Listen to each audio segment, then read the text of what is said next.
Well, next year, Austinites will have the option to hail a driverless Uber ride, but some will get early access to this technology. Gives that quiet ride notification a whole new perspective Right. for sure. Well, yesterday we got a look at the car from Waymo. It features touchscreens confirming the rider's name. The screens also let you control the music and temperature inside the vehicle. You can also get an aerial view of the vehicle driving along its route, pulling data from sensors, cameras, and radar to track its movements.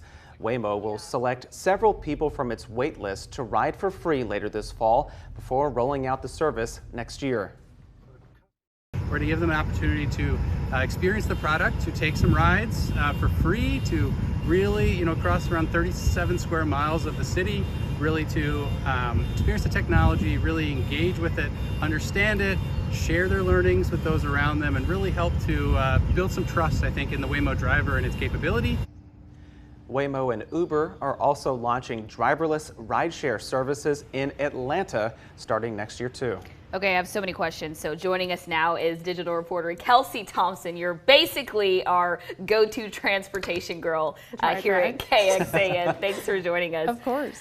Kelsey, really curious though about what these cars are like. I know you got the chance to ride in one. Yes, so KXAN got an exclusive sneak peek yesterday in a test ride through downtown, and it was pretty incredible. It's a fully autonomous operating vehicle now, so no drivers involved, and they really utilize a lot of touchscreen technology so that passengers are able to control the music, control the temperature, but also things like starting the ride, making sure that their name is confirmed as the recipient of the ride, and as well as unlocking and locking the door, which is a little bit of a cool feature now that there's not a driver. You automatically get to control the music. I mean, oh, it's incredible. It could be your own kind of party ride there for sure.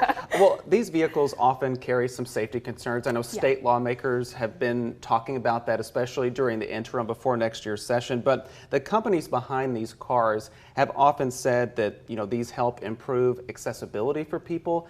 How do they? Yeah, so actually Waymo spoke at a panel at South by Southwest earlier this year that we got to cover, and they talked about for folks who have low vision or are blind, or those who maybe have some sort of disability that impairs them from driving themselves, they see this as an opportunity to really supplement other mobility sources for folks who can't drive themselves. But on the safety front, they talked a lot about removing the opportunity of human error from the situation. Unfortunately, a lot of crashes both here in Austin as well as statewide and nationally involve either impaired driving or distracted driving through the use of cell phones or other devices. So their argument is that by having it be a driverless vehicle, they can really remove that possibility of a distracted or impaired driver from the equation. Yeah, I know that this has really been a big talker for a while now, not just here in Austin.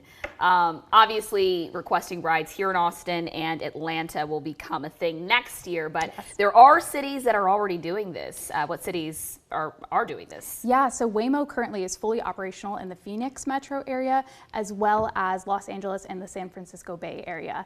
And they've also been testing in more than 25 cities just to get a feel for different environments and climates. But as of right now, they have 3 fully operational, and then Austin and Atlanta are coming into the mix. And I gotta ask, what did it feel like when you were in there on your exclusive ride? Yeah, I'm wondering that too. I'm not gonna lie, y'all. I was like, okay, let's make this first turn, and as long as it goes well, it's great. And it went well, and it kind of felt futuristic. I was like, Back to the Future-esque, maybe? Yeah, I don't know. I love Way it. of the future. Yeah. Way of the future, exactly. Right. Well, Kelsey Thompson, thank you again, and her story can be read and viewed on our website right now at kxan.com. Thank you.